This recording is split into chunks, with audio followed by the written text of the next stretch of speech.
cukup tepat. Ya powernya dia untuk early game udah terlihat dari Fanny salah satu titiknya. Lalu kalau kita ngomongin soal Chow, ini dia yang mungkin akan jadi tanda tanya besar. Kalau Chow-nya di arah Roamer, tentu ini bakal ada invasi yang luar biasa mengerikan. Dengan level yang kedua saja, Steel Cable terbang langsung bisa crossing the river. Dan ini bakal jadi kerusuhan early game yang sangat mengganggu bagi pattern farming Bray. Yap, mau nggak mau ini adalah keuntungan ataupun plus dari penggunaan Fanny dan juga ada beberapa hero yang memang tabraknya di awal udah kelihatan banget karena mereka juga perlu hero-hero seperti ini. Mereka perlu Grok, mereka perlu Chow karena banyak hero yang bisa mereka ganggu di sebelah. Contoh Lolita, mungkin nggak bakal nyaman sekali kehidupannya. Alright, akankah Aras DSG akan bisa mendapatkan poin dan menuju ke arah turn bracket untuk menumbangkan Echo Loud, Echo Proud langsung menuju ke arah Mitch yang keempat. Di last day group stage kali ini dibawakan oleh Kalung Emas. KB. Halo. Reja Rama. Oke, dan ternyata untuk kali ini Fredrinnya menjadi jungler dan Benedetanya berada di XP lane. Gue berpikir tadi ya, Fredrinnya akan berada di area XP dan mungkin untuk di tengah mendompleng permainan cepat yang kita tahu dari RSGSG. Mereka ngambil Saber loh, Prof. Dia pengen ini loh, dia pengen supaya Bray bisa head to head sama Fanny-nya. Ya karena di gor digas langsung aja kayak gitu. Kalau di jungler dia pakai Benedetta, early-nya bakal ada invasi parah banget dari Fanny nampaknya, Prof. Iya, itu yang tadi sempat aku mention juga sebelumnya kalau misalkan Benedettanya akan ada di area jungle. Namun untuk sekarang melihat Carl TZ yang sepertinya lebih menunggu momentum dan tidak terburu-buru ketika mendapatkan informasi bahwa ternyata Bray lebih memilih ke arah orange buff sebelum purple buff yang bakal dia start terlebih dahulu. Dan untuk sekarang kayaknya Bray bisa farming dengan cukup aman walaupun bentar, Little Wanderer-nya dengan satu retribution ternyata didapatkan oleh teman-teman dari Echo. Gak berhasil didapatkan dan bahkan Benny Kitty di arah top lane akan coba dikasih space untuk bermain mendapatkan farmingannya terlebih dahulu. Kalau melihat dari pattern permainan dari Echo, dia nggak mau terlalu terburu-buru karena mungkin dia sadar yang dia lawan kali ini Aras DSG yang mungkin punya tempo dengan agresivitas yang sama. Bahkan di arah top lane, Baby Cage dibiarkan seorang diri. Melihat Baby Cage di arah depan sana bakal coba didapatkan. Satu buah cut nanti keluarga, tapi sayang sekali belum maksimal hanya untuk bisa mendapatkan setengah darah dan menurut aku pribadi itu hanya untuk membuat seorang Baby Cakes mundur aja. Yap, karena Kalzi juga hadir dengan energi yang gak begitu penuh pula. Memang tadi Cutthroat-nya juga udah dikeluarkan tapi balik lagi di awal belum terlalu ada damage yang memang sangat besar plus tadi penuh banget darah dari Beatrix, informasi yang sangat baik diberikan oleh dua orang yang berada di area Godland. Dan invasi pun masih gagal di early ini. Kalau menurut aku ya, tadi Kartisi minimal itu bisa memancing trigger flicker. Iya, itu yang tadi aku pikirkan. Tapi Sanji di area bottom lane seperti terkena first blood dengan execute. Tapi untuk Petrify-nya tidak bisa dihindari lagi. First blood by Infinity, tapi dominant blast dari belakang berhasil dihindar begitu saja. Dan retribution from Kartisi. Turtle slain by UBS Gold. Kali ini diamankan oleh tim Echo. Lihat dia bisa menghindari dominant blast. Sempat mundur ke arah belakang dan berhasil bener-bener secara tidak langsung seperti anak panah mundur langsung maju straight to the turtle dengan retribution yang on point dalam kondisi yang jujur itu kondisi yang gak bagus banget untuk seorang Kaltizi. Ya bisa dibilang refleks dan juga sebuah respon yang sangat luar biasa. Dan anak panah yang tadi Ranger Mas maksudkan adalah mundur sedikit untuk maju 2 langkah lebih jauh. Yes, dan dia dapetin turtle-nya. Iya. Karena dia langsung aim ke dalam sana. Dan bahkan kalau misal kita lihat dari RSG, mereka walaupun dapetin 1 poin kill, tapi untungnya Echo bisa mengejar dari segi turtle. Yep. Nih tadi satu hero udah ditukar banget ya dengan satu turtle. Mungkin akan jadi sebuah pertukaran yang satu untuk individual, yang satu untuk satu tim. Dan dari sisi Nermal memang sudah sangat terlihat pula masih ada sedikit keimbangan sih. Tapi kalau lama-kelamaan kayak begini terus-terusan dengan emblem yang sudah terlihat nih Prof. Dan beserta dengan talent-talent yang udah mereka ambil. Iya, untuk Benny Cutie dengan attack yang sangat tinggi sekali, dipenuhi bahkan. Dan untuk sekarang dia udah pegang Corrosion Sight. Jadi untuk attack speed dia punya dan ditambah dengan movement speed yang kita tahu sendiri dengan Speedy Light Wheel akan meningkatkan berlipat ganda dari serangannya. Sakit, dan tiba-tiba pick off tidak bisa dihindari lagi untuk saat ini. Wow. Tidak ada counter di area tersebut. Tidak ada counter Tidak sama ada sekali. yang bisa melakukan stopper di sana. Gak ada sama sekali. Dan walaupun ada Lolita, kita tahu dia hanya mengandalkan charge. Iya. Oke, dua striker dikeluarkan. Bray menjadi pilihan utama. Dapat Kaltizi gak mau masuk lebih dalam lagi dan ternyata gak bisa selamat. Dominant Blast yang dicuri oleh seorang Sanji berhasil mendapatkan satu buah Bray. Bakal Wolsey kali ini bakal coba untuk mengejar sedikit, tapi itu hanya menjadi malapetaka untuk dia karena dia tidak memiliki damage tambah, tidak ada follow up damage. Jungler Bray berhasil ditumbangkan. Diablo di bottom lane setidaknya melakukan distraction, tapi lihat Sanford, damage terlalu besar. Wajah si keluarga dapatkan salah pick off from Sanford. Sanford. Anak muda 16 tahun dari Filipina ini memang selalu mencuri perhatian dengan dia notice bahwa udah nggak ada an eye for an eye. Jadi Diablo ketika sudah tidak memiliki skill 2 lagi, dia tidak memiliki immune. Dan hal tersebut yang dia manfaatkan. Plus bonusnya Turtle. Jadi lebih berlipat ganda nih. Apalagi Turtle by UBS Gold ini akan meningkatkan sharing gold. Dan lihat sekarang gold leadingnya udah mulai kelihatan menuju ke arah 1000 gold di menit yang keempat. Baru berbeda 1000 gold ini udah mulai menjadi penentu gameplay yang akan terjadi. Aras GSG akan bermain dengan pasif. Ini Aras G akan bermain dengan poin-poin split push ataupun dia akan mengcover di sisi core-nya. Karena dia nggak bakal mau coba teamfight. Udah bedanya 1000 soalnya Profesor dan Pabulong. Ini udah pasti ada difference di dalam beberapa item core-core mereka. Yawi nggak ada ragunya ya, dia akan ambil siapapun dulu, dia akan membantu dia akan berfokus untuk bisa membantu ke arah Benny Kitty dulu. Cuma sekarang ada beberapa pergerakan yang memang dilakukan untuk bisa menghancurkan karya Godland, tapi backupannya coba lihat. Backupannya itulah informasi yang sangat baik, komunikasi yang sangat baik. Karena nantinya Karile akan mengambil peran di akhir-akhir. Ya, Di awal dikasih Fanny dulu terus-terusan. Ada yang sadar nggak? Dari tadi Baby Cakes terancam, tapi tidak mengeluarkan flicker dan malah Call Fizzy. Itu yang hilang. Tadi itu yang mau aku bahas. Iya. Baby Cakes itu dia triggernya dia tahu banget. Karena apa? Item belum cukup tapi lihat Benny Kitty. Solo pick off hampir saja didapatkan tapi ternyata tidak ada fall of damage. Dan bahkan di arah top lane sana Yawi hanya bisa mengcover pergerakan dari seorang Wolsey.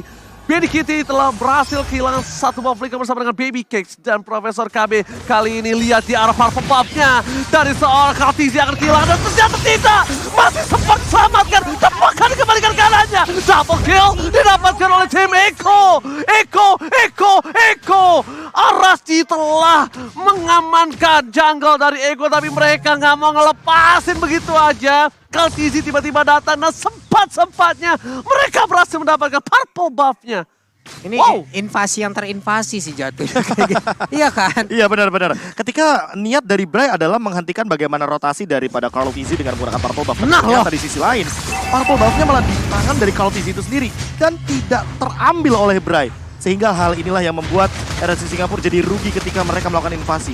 Mereka nggak apa-apa. The Way of Dragon dikeluarkan. Berhasil mendapatkan satu tembakan Wolsey. Di take down dengan instan. Ingat, masih ada satu bar retribution. Kaltizi, inginkah dia memaksakan keributan di arah backline? Dia udah gak punya kasor. Tapi bukan itu pilihan utamanya. Pilihan utamanya gimana caranya? Setidaknya dia mendapatkan turtle objektif dengan tidak kehilangan sama sekali power dari Eko. Final Strike dikeluarkan. Dapatkan oleh top on the bow. Patrick berhasil mencuri turtle slain by Baby Cakes. UBS Gold kali ini. RSG mulai mengejar sedikit demi sedikit dan satu turtle yang mahal from Baby Cakes. Waduh, udah semakin panas lagi ya teman-teman. Apalagi di luar mungkin cuaca mungkin akan sedikit meredam itu semua ya. Tapi kalau memang lagi adem, lagi dingin, lagi sejuk, makan udah paling enak. Dan ini satu orang lagi termakan dari RSG, SG dan satu outer turret dihancurkan. Wah, bonusnya berlipat ganda sih. Bagaimana dengan The Way of Dragon yang udah dia trap dari Yawi, dia tungguin banget, dia sabar banget untuk menunggu momentum karena dia tahu yang dia tendang adalah Diablo. Ada an eye for an eye. Kalau misalkan Diablo sadar di sana ada Yawi, mungkin hal tersebut tidak akan terjadi. Namun karena minimnya informasi dari Diablo, sehingga ketika dia melakukan sebuah open mapping ke area bush, ternyata ada Yawi di sana. Way of Dragon tidak bisa dihindari lagi. Oke, tapi yang harus dilakukan kali ini adalah gimana cara Baby Cakes mencoba bertahan dan bahkan ini dia salah satu defensif yang mungkin jarang dilakukan oleh para player Gold Lane. Dia masih coba untuk melawan dengan senjatanya. Kenapa? Karena dia nahan flicker kita tahu. Dari Kaltizi owning banget, tapi dari segi poin untuk bisa numbangin Baby Cakes dia belum cukup, Profesor. Iya, bahkan masih 0-0-0 KDA-nya. Untuk Baby Cakes-nya nggak ada Husklaw. Kalau Baby Cakes-nya ada Husklaw, itu bakal lebih dilawan lagi. Bisa 2 lawan 1. Bisa dilawan lagi, tapi lawan Warchers dikeluarkan begitu saja. Dan instant point kill dapatkan oleh Sunford. Dan Nominal Blast with Flicker from Sanji nggak dikeluarkan. Nggak mau terlalu terburu-buru. Nggak mau fokus dapetin point kill. Tapi gimana caranya mereka sudah bisa dapetin Baby Cakes yang sulit banget di pick off. Pertama kali jadi menit yang ke-8. Wah, ini development dari goldnya bakal lebih jauh dari Eko. Dikarenakan tadi kan awalnya 1000, sekarang menuju pada 2000. Dan dengan tumbangnya Baby Cakes, artinya Baby Cakes untuk beberapa detik ke depan farmingnya berhenti. Dan hal ini akan membuat Diablo yang mencoba untuk scale up dari goldnya, namun tidak akan berimbang karena lihat Benny Cutie 203 dia tidak tumbang dan artinya dia tetap farming ketika Baby Cakes-nya tidak farming. Oke. Ini dua hal yang sangat tidak adil tentunya bagi para gold laner. Oke, memang tidak adil, tapi yang bisa dilakukan Wah, oleh para lagi Baby Cakes dong. dari Wild Dragon.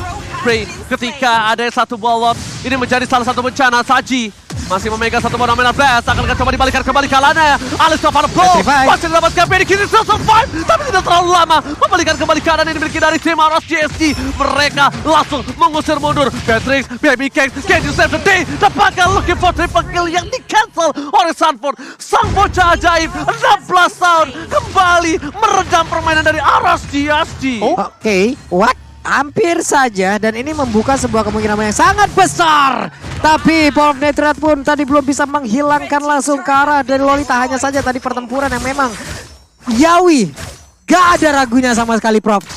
Ini adalah komunikasi yang baik, yang dimana mereka semua di saat Yawi mengambil siapapun itu, mau yang tebal, mau yang tipis, backupannya selalu ada loh, follow up damage selalu on point, dan carry selalu ada di area tersebut. Dan minusnya dari penggunaan Freddy untuk berada di area jungle, tidak ada flicker dalam tubuhnya, tidak akan ada efek kejut, dan tidak akan ada satu escape ability kabur yang bisa dia miliki. Ditambah lagi Yawi sadar bahwa ini gold lanernya Kari. Itu dia Mau pada setebal Penrod. apapun, Ya, nggak ada Rod, urusan. Mau sekuat apapun, mau sebanyak apapun HP-nya, nggak ada urusan, akan tembus dengan pasif yang begitu luar biasa dari Kari dengan true damage-nya. Oke. Makanya ini Lord kayaknya bakal dalam hitungan detik, kecuali RC Singapura akan melakukan sebuah tabrakan di area Lordnya. Ini akan ditabrak, tapi lihat posisinya yang sangat bagus dipegang oleh tim Eko. Kenapa? Dia ngamanin bus yang tandanya semua para pemain dari Arasi cuma ada di depan busnya dia. Terlihat semua jelas posisinya, dua F-Dragon tadi keluarkan, disampai kill dapatkan, Lowski, no counter kali ini pergerakan di arah roamernya. Tidak ada crowd control yang dipegang oleh tim Aros GSG. Mereka harus merelakan Lord pertama ini. Kalau mereka memaksakan Lord ini tandanya mereka akan kehilangan banyak banget turret di outer ataupun inner. Mereka lepaskan, mereka masih punya Parsia, mereka masih punya Electrophanable, dan Lord Slain by UBS Gold didapatkan oleh Eko. High ground defensif mereka masih ada, dan ini bukan Lord yang harus dipertaruhkan, Profesor. Iya, ditambah dengan banyaknya item yang sudah dijadikan juga oleh teman-teman dari RC Singapura, ini akan membuat bagaimana banyaknya skill untuk melakukan clear wave. Tapi Sanford, dia memperlama Lordnya. Dia tahan Lordnya dengan barrier, dan ini mungkin akan tetap ada satu wave lagi untuk Super Minion.